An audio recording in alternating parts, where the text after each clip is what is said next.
Welcome back, guys, to the Futbal Biz podcast. As always, I'm Graysen Mortimer, and after a long hiatus of being stuck in the restaurant industry, Hunter's finally back.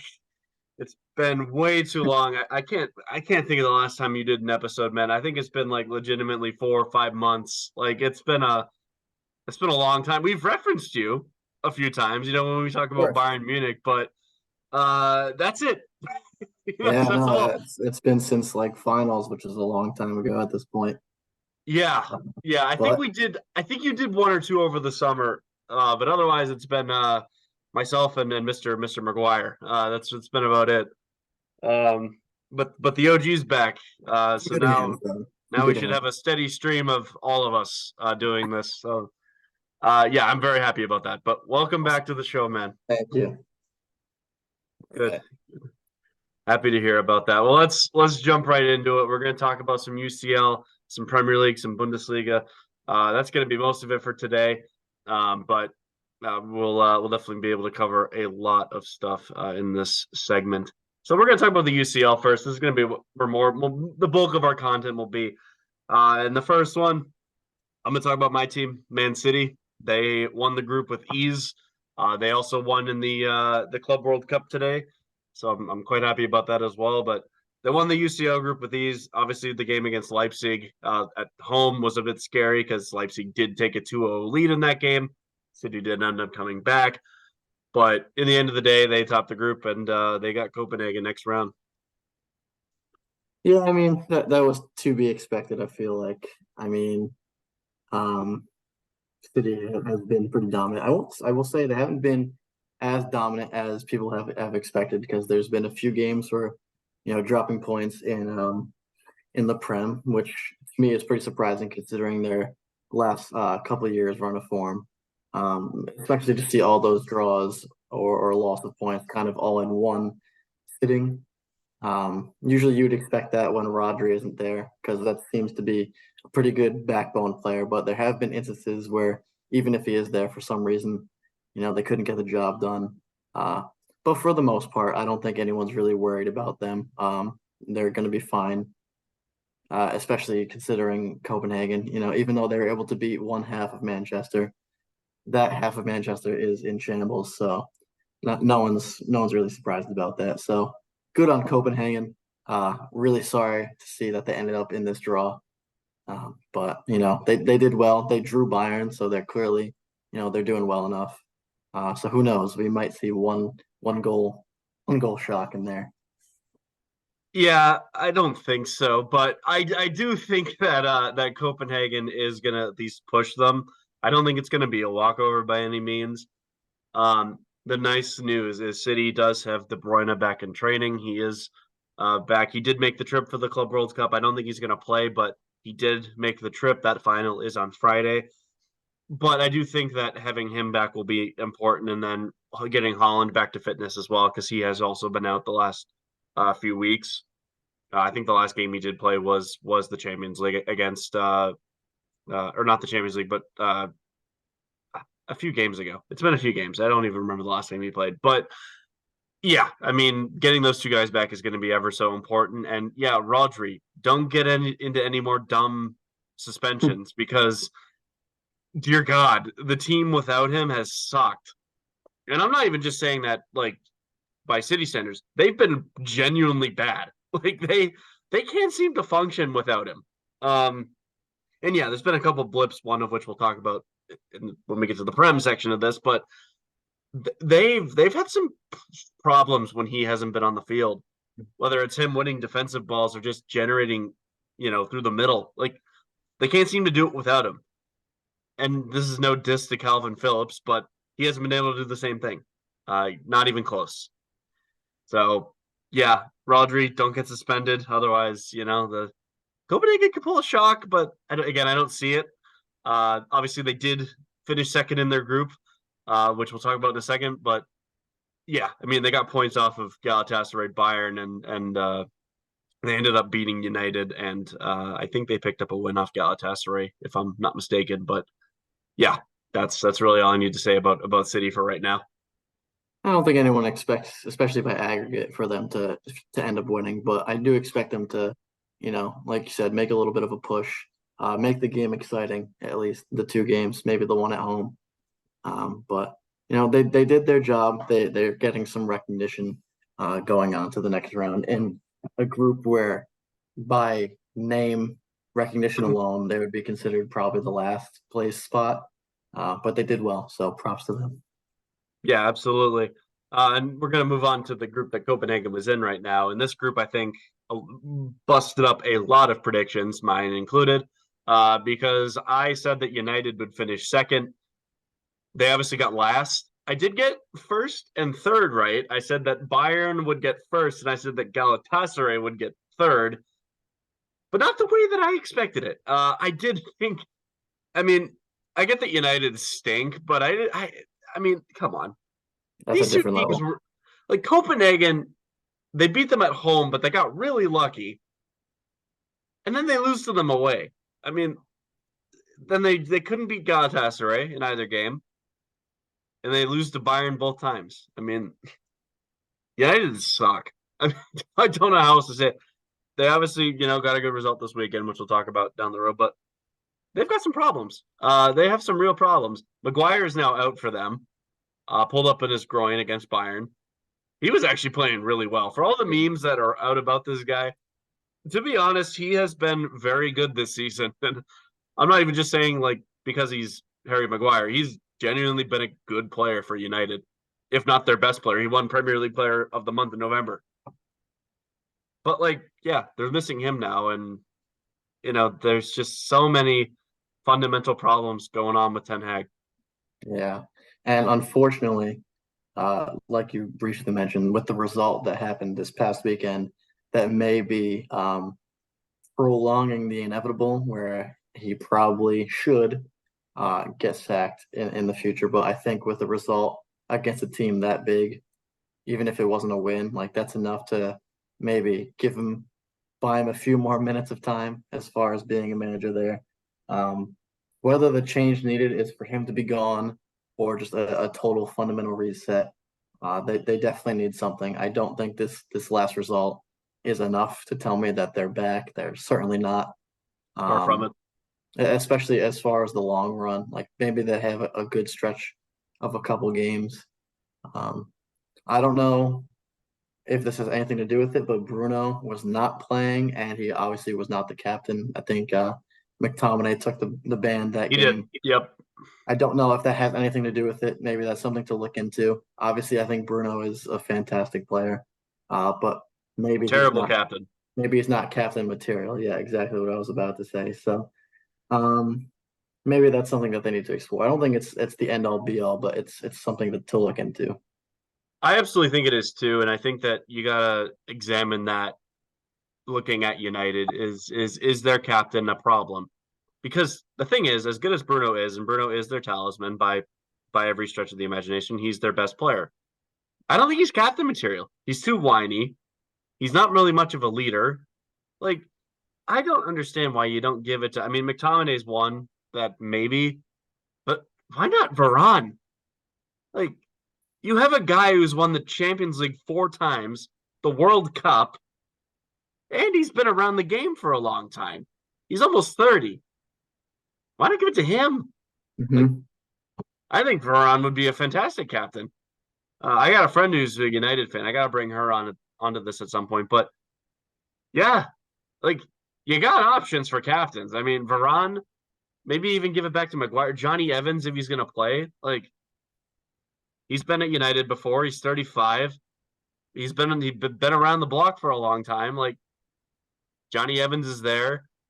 I wouldn't give it to Rashford, but you got options. I mean, hell, I get that he's been, a little disappointing this season, but I think Onana would be a better captain than Bruno, like objectively, because even after his game against Bayern, made one of the worst mistakes you'll ever see from a keeper.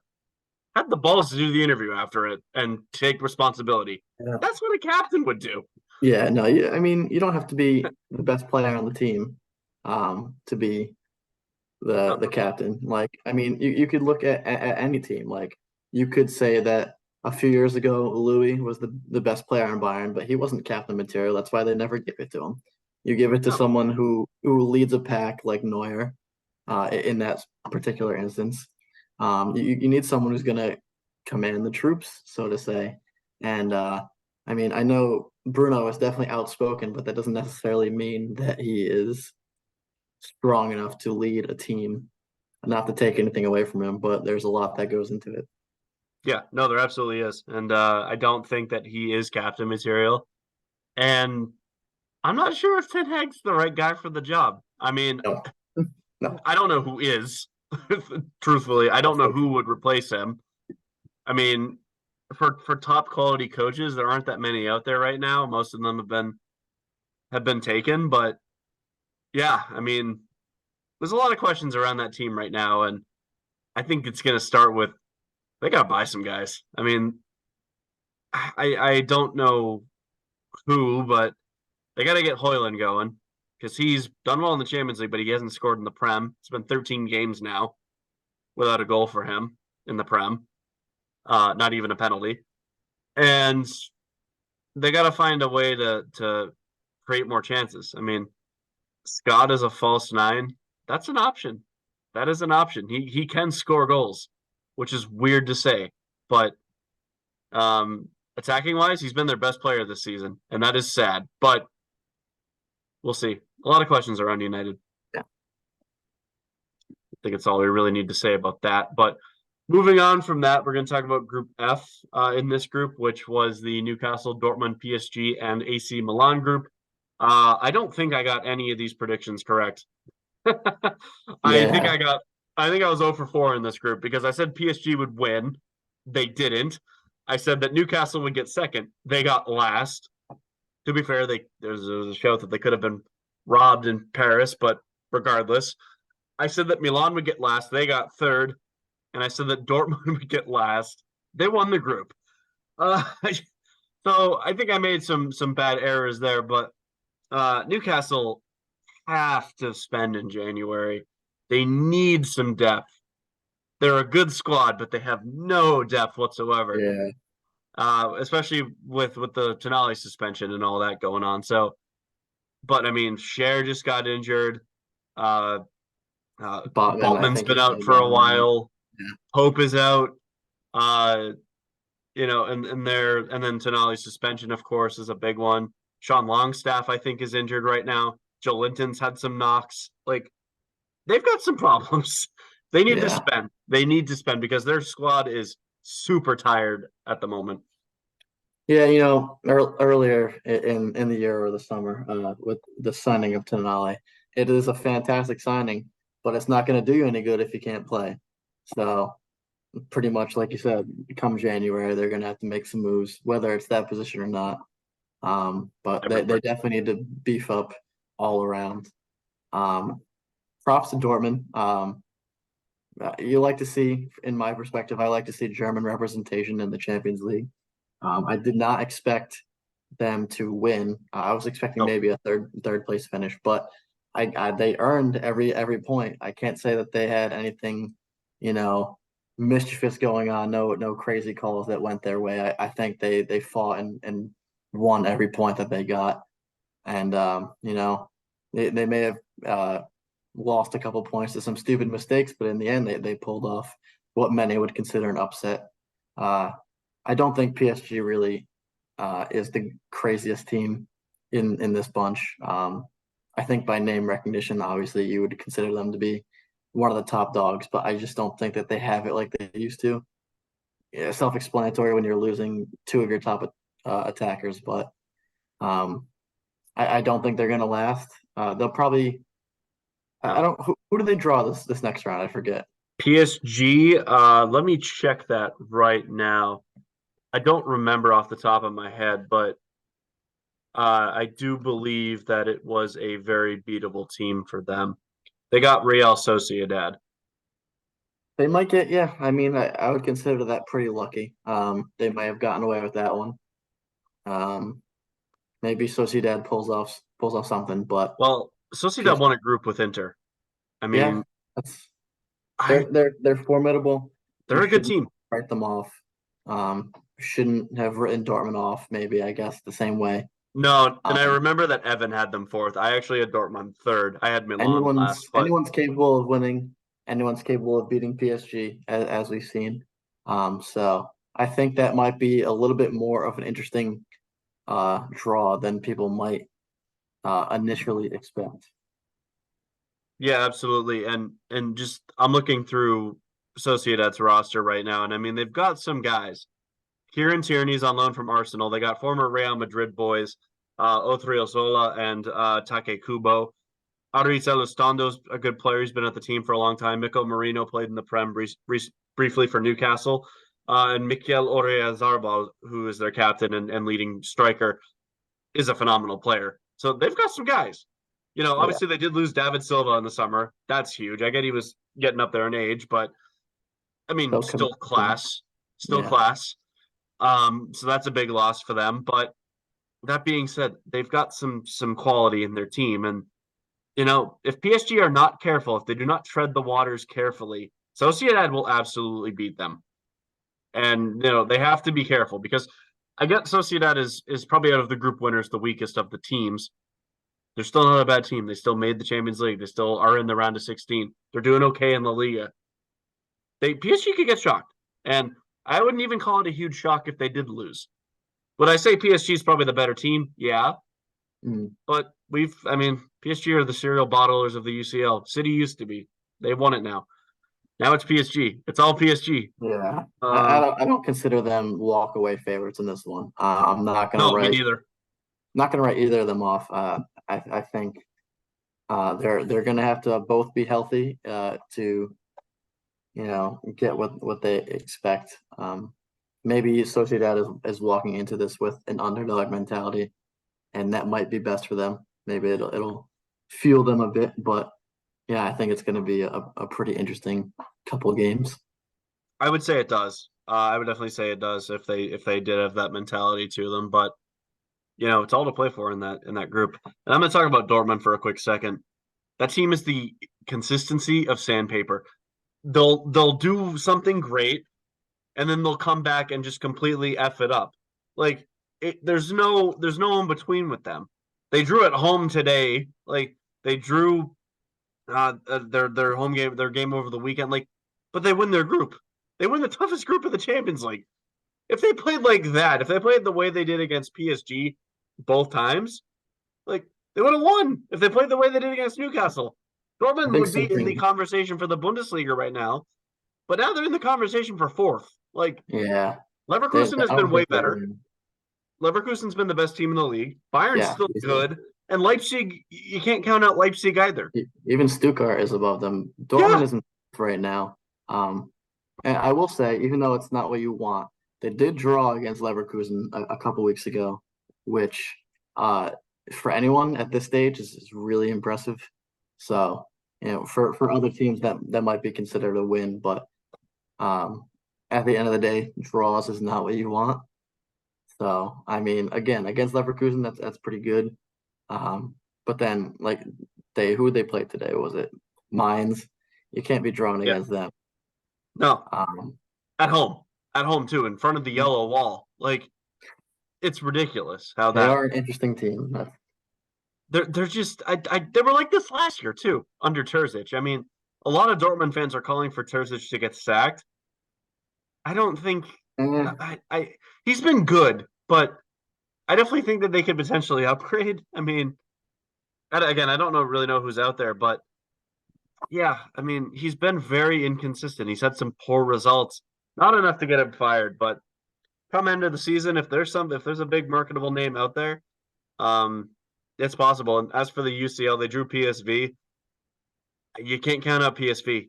They haven't lost a they game haven't lost a game. They in haven't. in I the think Eredivisie. They're they haven't 16 tied either. they're 16-0-0.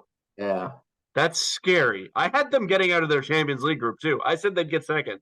they did well against Arsenal. So They did, and they beat everyone else that they had to. So again, similar to Dortmund's PSG. not out of this clean. No, not even close. I think PSV Dortmund is going to be a closer bet than PSG will be.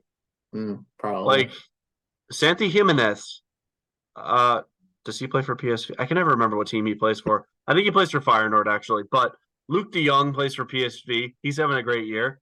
Um, and I honestly don't know a ton about their squad, but they're a solid side. They're a Good very enough. solid side. You can never count out Dutch teams in the Champions League.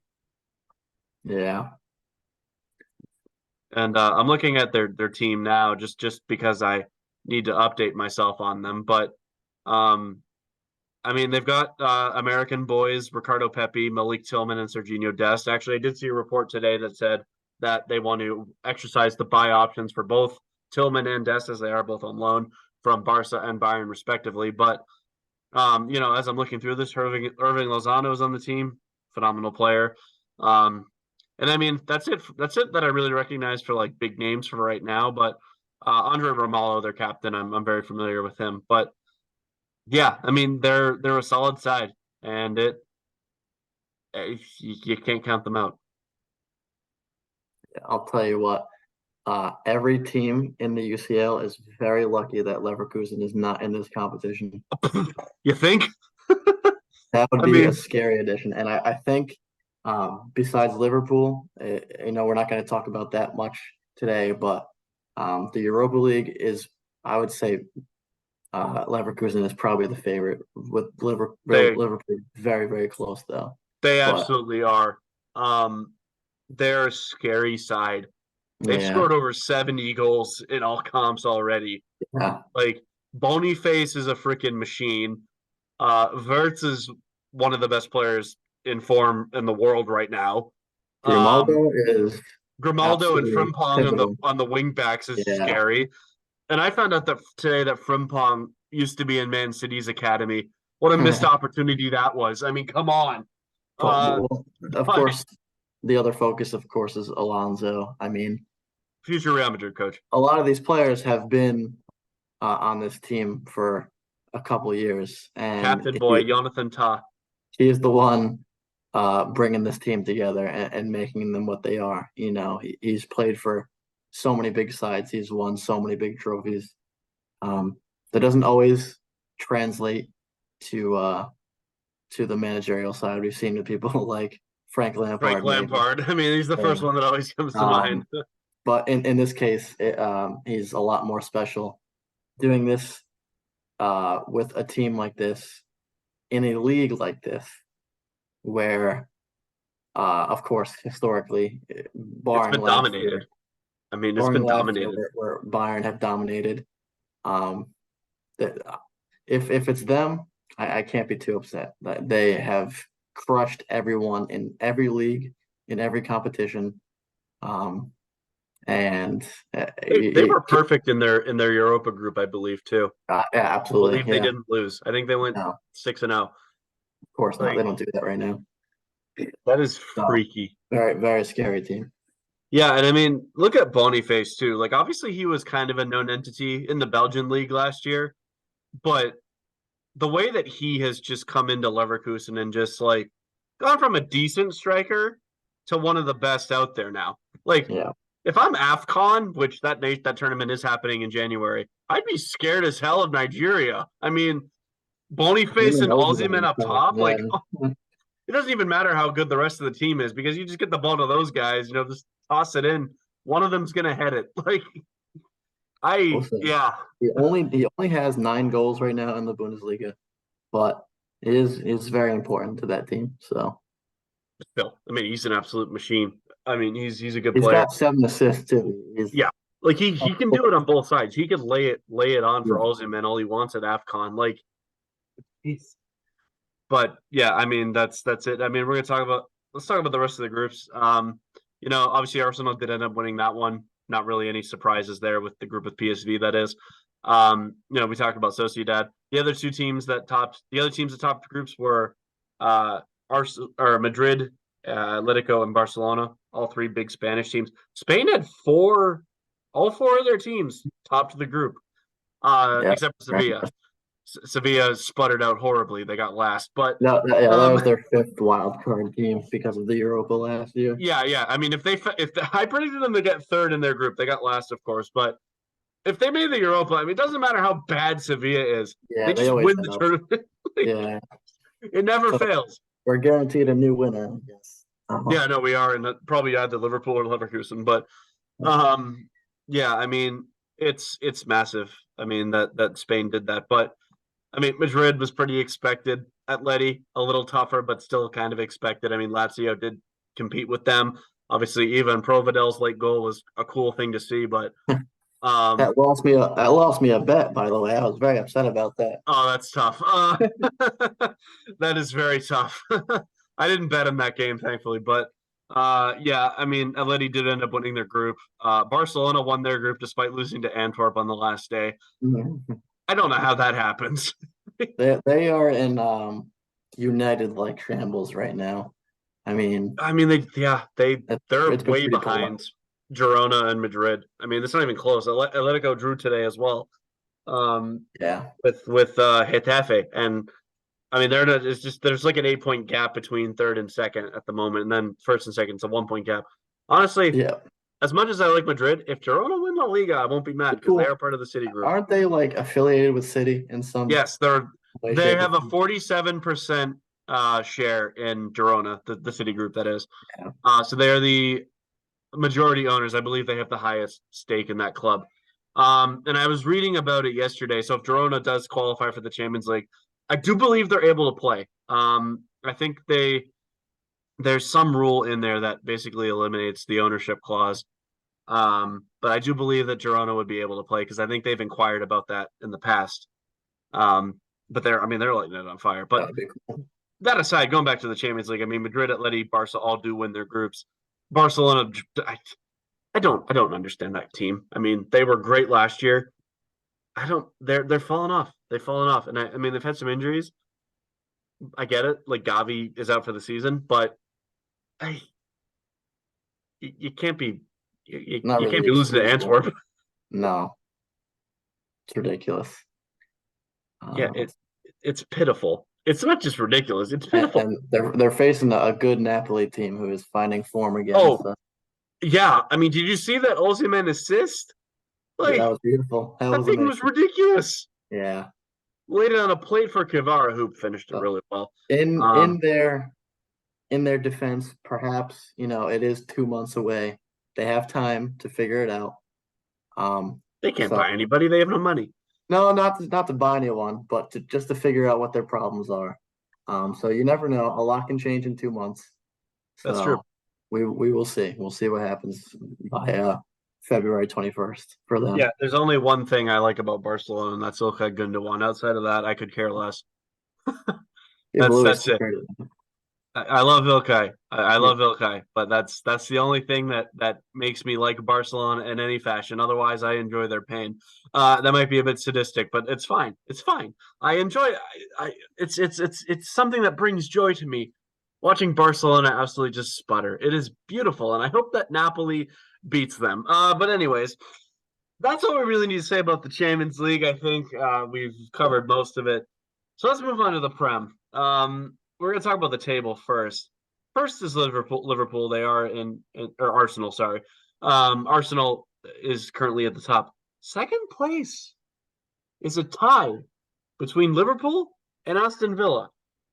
Now, if you told me at the beginning of the season, well, Aston Villa at any point in the year, other than maybe the beginning of the season challenge for the title, I would have told you no.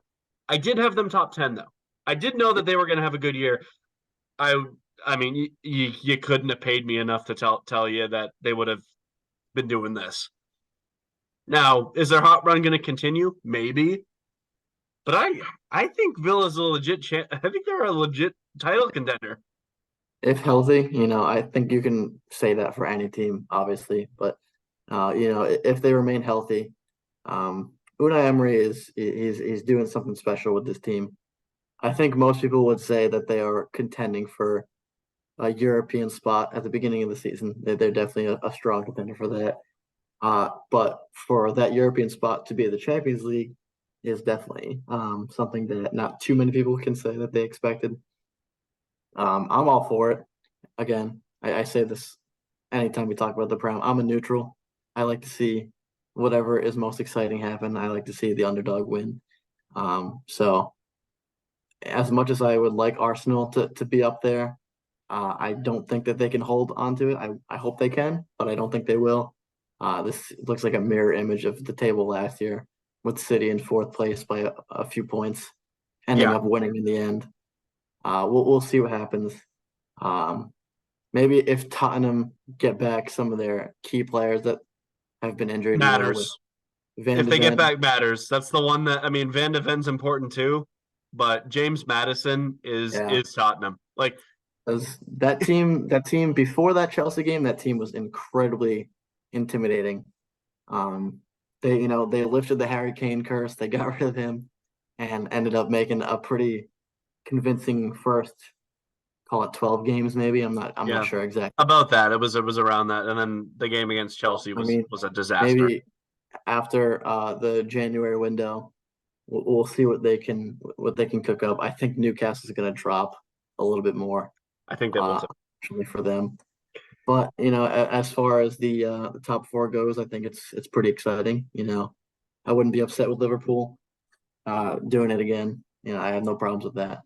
But there is a lot of games to be played. So Yeah, I mean we're almost halfway through the season. We're getting there. It's 16 games played for most teams. I do believe that City is not dead. They never are.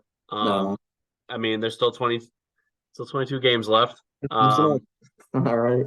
so yeah, I mean when they get KDB back and when they get Holland back, I mean they're gonna go in a tear. They lost to Villa. I mean, they did lose to Villa. Villa also beat Arsenal, which I thought was hilarious. But Anything can like happen.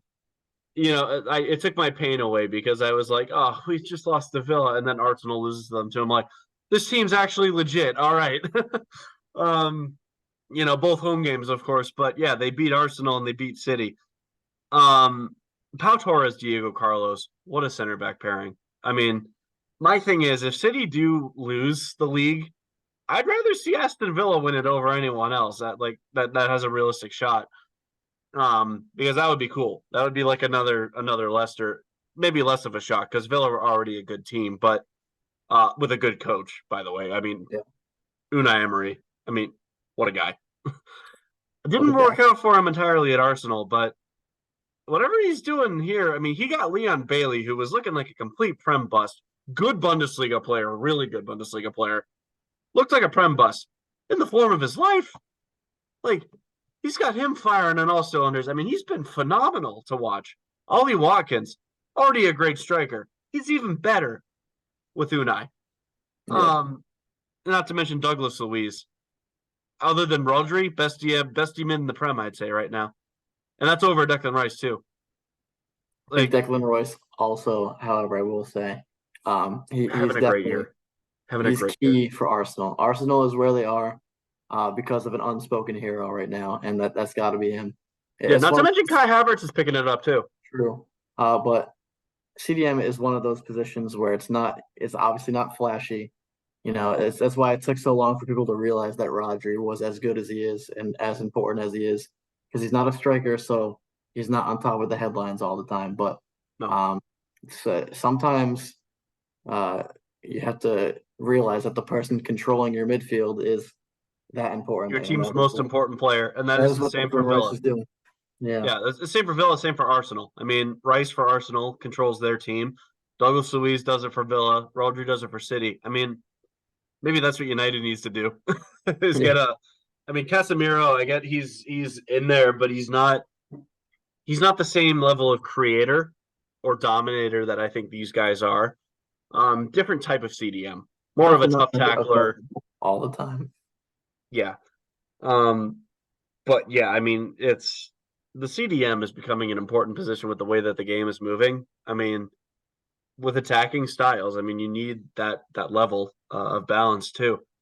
And Robert Andrich, he can play a little deeper for Leverkusen. I mean, Kimmich for Bayern.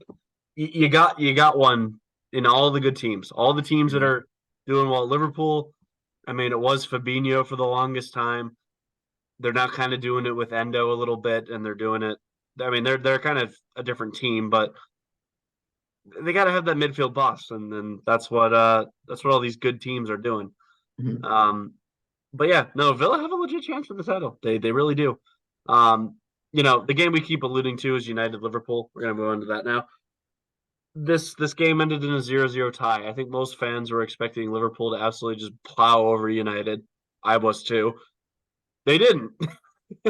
United fought, they held on, and Onana kept a clean sheet at Anfield, which I think in itself is a monumental award.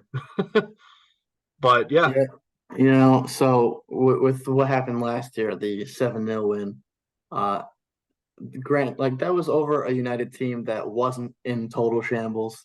So that came as a total shock. I think this is even more shocking that they didn't lose, much less, like of course they didn't win, but I think in terms of their current standards, this is the biggest win of the season. This is winning the Prem for them, drawing at Anfield because they needed a confidence boost. And I can't say that scoring 0 goals is the greatest thing that ever happened. But again, they need as much as they can get right now. So, um, well, I don't think it'll change much, but who knows? I think it has more of an effect on Liverpool than it does on United. I would To say be so. Yeah, I think there's definitely a case for that, as Liverpool will be disappointed. They're going to be mad they didn't win this game. Because they're going for the title push, so they needed those 3 points. That's the Oh, reason they they're needed down. the extra two, absolutely. And yeah, that's the big statement for them that they didn't win. I don't think they're going to be too worried though. They've got a whole season left. They've had some injuries too. I think they got to get some guys back, and when they do, I mean they're going to be rolling. That's how they do it there. Um, and then I got to talk about City drawing Crystal Palace this weekend. What are we doing? Like we had a 2-0 lead. Grealish scores in the first half. Rico Lewis scores his first Premier League goal in the second. City's flying. And what happens? I don't know what it is with Palace, but we've had trouble with them before. They always seem to give us problems at home and even away as well. I remember 2022. I was in the Man City away section at Crystal Palace. What was the score of that game? 0-0. That is the last 0-0 draw that City had, was that game. And what do they do here? They blow a 2-0 lead. You let John Philippe Mateta, who to be fair is okay, but he scores and then he wins a penalty. And Michael Olise, another former City prospect, by the way. I don't know why we keep letting those guys go, but scores. We'll He scores say, a cool penalty, very calm, and Grant, yeah, we blow penalty it. or not. This It is was this oh, it is was a pen. It was a gonna pen. have to go. No, I'm saying like whether they scored or not. Like it's a goal's a goal. You know what I'm saying? Oh yeah, But despite what we were saying earlier, this is an instance where Rodri was playing the full 90, and unfortunately, City couldn't hold on. So I don't want to, take everything and point it back to Rodri, but um, like I was saying at the very beginning of the episode, their form is weird right now. Their consistency is kind of all over the place. yeah. Not One really win in sure the what's last going on six. right now. Granted, they made one sub in the 90 plus 6. Not sure what was going on tactically. So maybe they needed to do a little bit more. Of course, like you don't have Holland that game.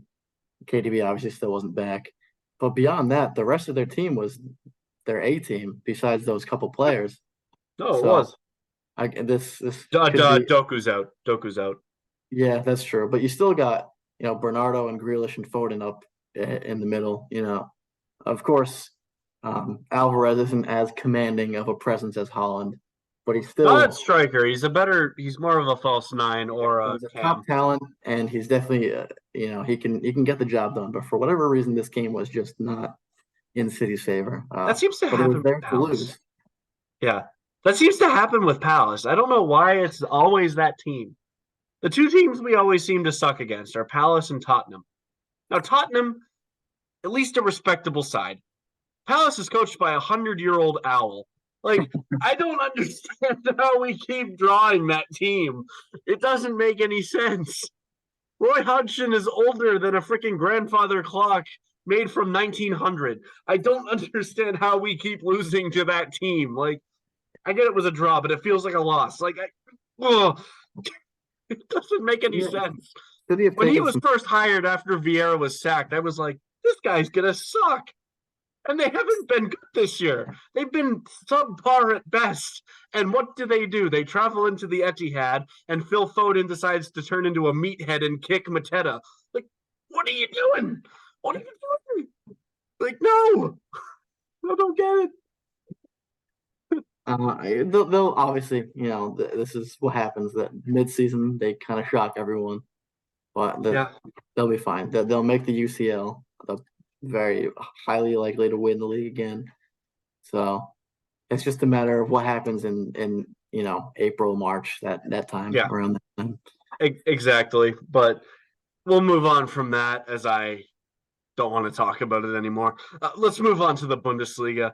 Leverkusen, as we kind of mentioned earlier, they're still hot. They are winning games. They won 3-0 over the weekend.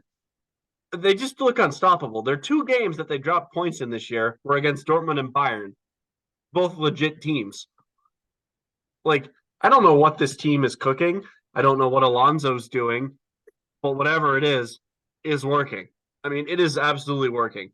Mhm. They haven't lost, I don't believe. So, Um, they haven't. in any They're competition at all.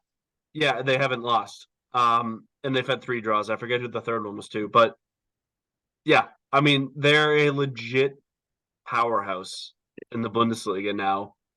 And it kind of came out of nowhere. I'm not gonna lie. I mean, it literally came when they appointed Xabi Alonso. That was it.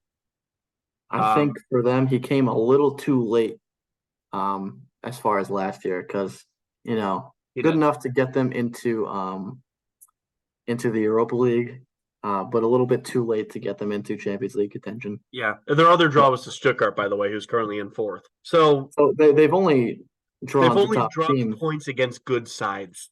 and the thing about that is they're only going to face them one more time each team. So, Yeah.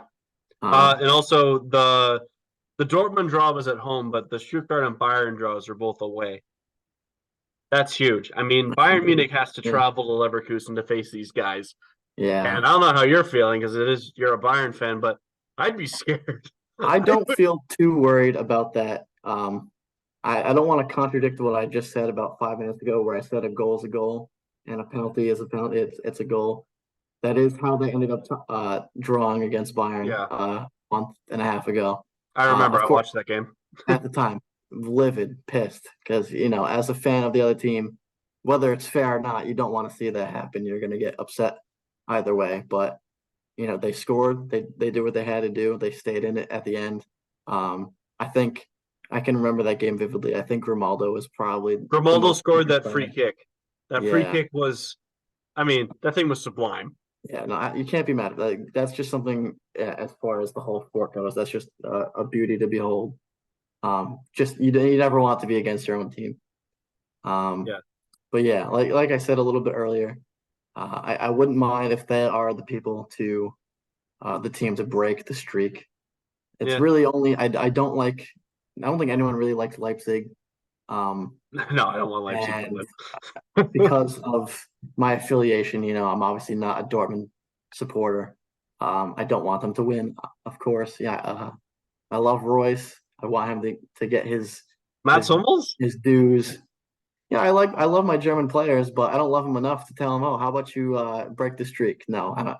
He doesn't have Well, my with the heart way that like that. Dortmund's playing, I don't think they will anyway. No, they're not the concern right now. But I think Leverkusen is playing a lot better, obviously, than Dortmund did last year. Um, so it's theirs to lose. I don't see any crazy games in the schedule that's going to make them, drop any points. Like you Yeah, said, it was the top, what, two, three, and five, or whatever the seating may be. yeah. Um, no The matter only how teams that the they've manner drawn of to it. are all good. Yeah. So again, that could happen. Again, later down the line. The one thing that Bayern has in their favor is they do have a game in hand. They have one postponed game that they'll play in later January against, I don't remember who. It was one of the lower half teams, but that it was a snowed out game. They couldn't play. So if they were to win that game, they'd still be 1 point behind. So they have a lot of work to do. and it didn't help that they got absolutely. There's Obliterated there's not enough words in the English dialect to describe what happened that game. Bayern against gets one back before the Frankfurt. half.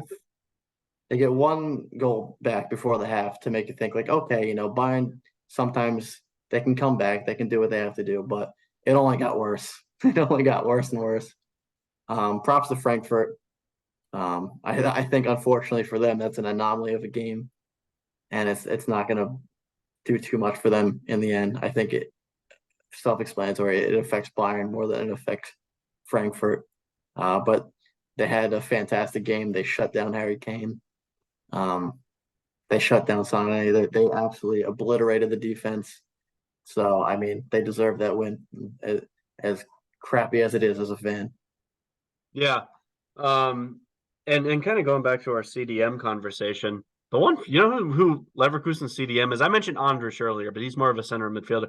Granit Xhaka, Yeah, like the fact that that guy is there, he was scapegoated so much by Arsenal fans. Goes back to the Bundesliga. He's been one of the best players in that team. I mean, yeah.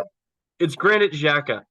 Like he's good. He was never bad. He just got a lot of Got a lot of criticism disciplinary from Arsenal action. fans, but he has been playing in the form of his life since he's gone back to that team.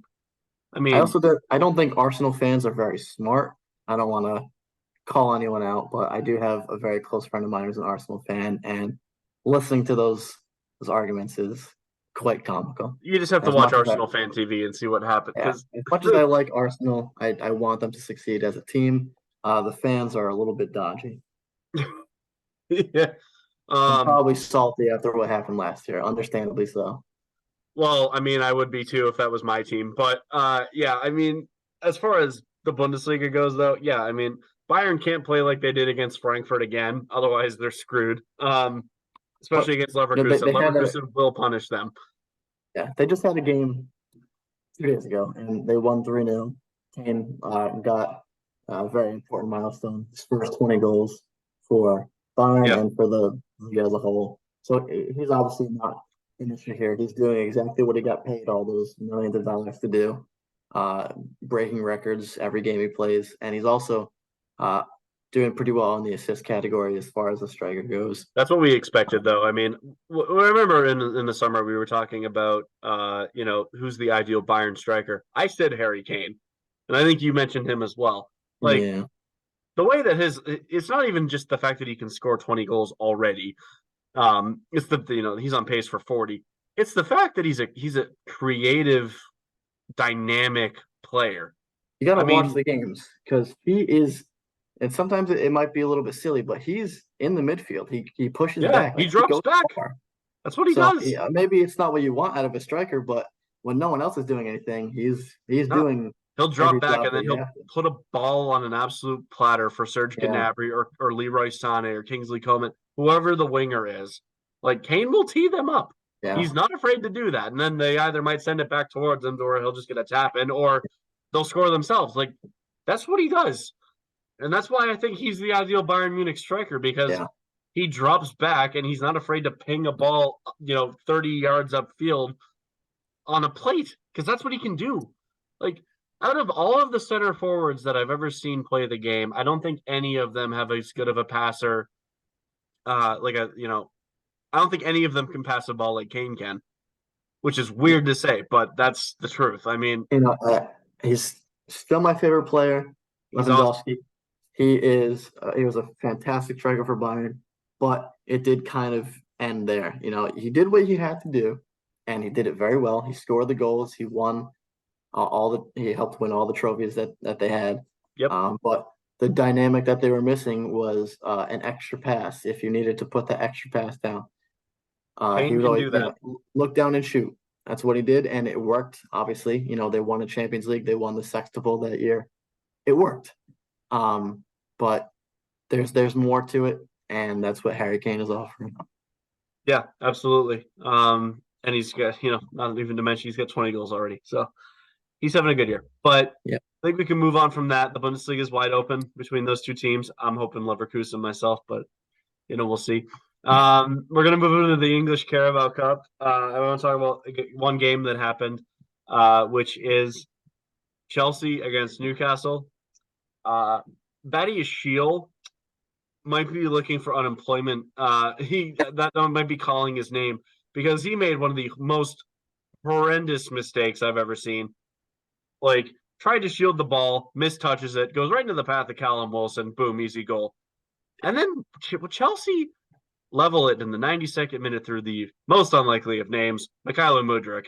He actually scored a goal. But he equalizes, and it goes to a penalty shootout. And what happens in this penalty shootout?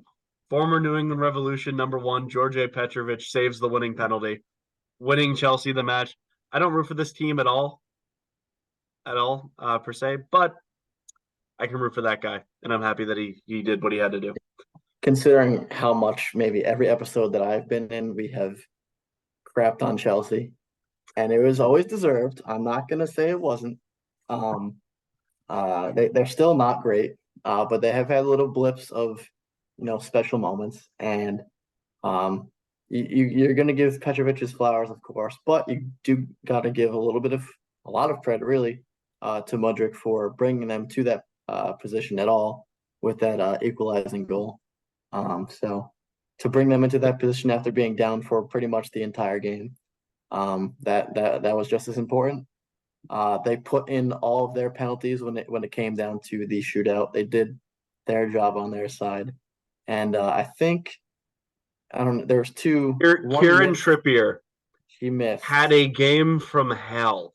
Yeah. Not only did he head the ball straight to Mudryk, he missed his penalty. He didn't even have it saved. He missed wide left. And it's unfortunate because he has been one of their best players throughout the year. He's tired. He's fatigued. Yeah, well, they expect so much from him because he delivers so much. He puts the balls on platters. He has so many assists. He can do a lot. But I guess this was Chelsea's game to win. It was written in the stars because, besides some, universal intervention, there's no reason that anyone would expect Chelsea to win this game. But they did, and so in dramatic fashion. So good for them.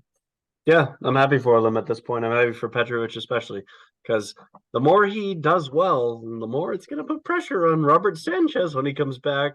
It's best maybe that Petrovic, gets his exposure now. Well, I think a lot of Chelsea fans already want him in, and we'll see what happens. But I want Petrovic to be Chelsea's #1 for years to come. Will I still root against the team as a whole? Yes, but I will always root for him. He's my star boy. I miss him at the Revs, but we're gonna close it out with the Revs, and they hired a new coach. They got Caleb Porter. Obviously, they had the whole Bruce Arena situation in the summer. I don't really want to talk about that because the team just sputtered after that. But they got a new coach. They got Caleb Porter. He's won MLS Cup twice, one with Portland, one with Columbus. Ironically, the one with Portland was against Columbus. But he has won the tournament twice. I think it's a good hire. It is a win now hire because Porter is like Jose Mourinho. He'll have a couple great years and then he'll just completely fail. So while those 2 great years are happening, I want us to win MLS Cup. So yeah, welcome, Caleb. We'll see. Yeah, let's hope as far as natives go. We'll hope for the best for them. Yeah, I'm a season ticket holder, so I'm really hoping for the boys to have a good year next year. But that will do it for us this week. We talked a lot about the Champions League, bounced around a couple leagues a little bit, mentioned the Prem, the Bundesliga, and some special moments towards the end. Hunter's finally back. We will be getting hopefully a more consistent schedule. I feel like I say this every time, but we will be doing our very best to do that. I doubt we're going to make an episode before the holidays, so happy holidays to all those who celebrate. Whatever holiday it is, whether it's Christmas, Hanukkah, Kwanzaa, anything else, enjoy the day, enjoy the time. As always, that will do it for me. I am Graysen Mortimer. And I'm Hunter Boyman. And we'll see you next time.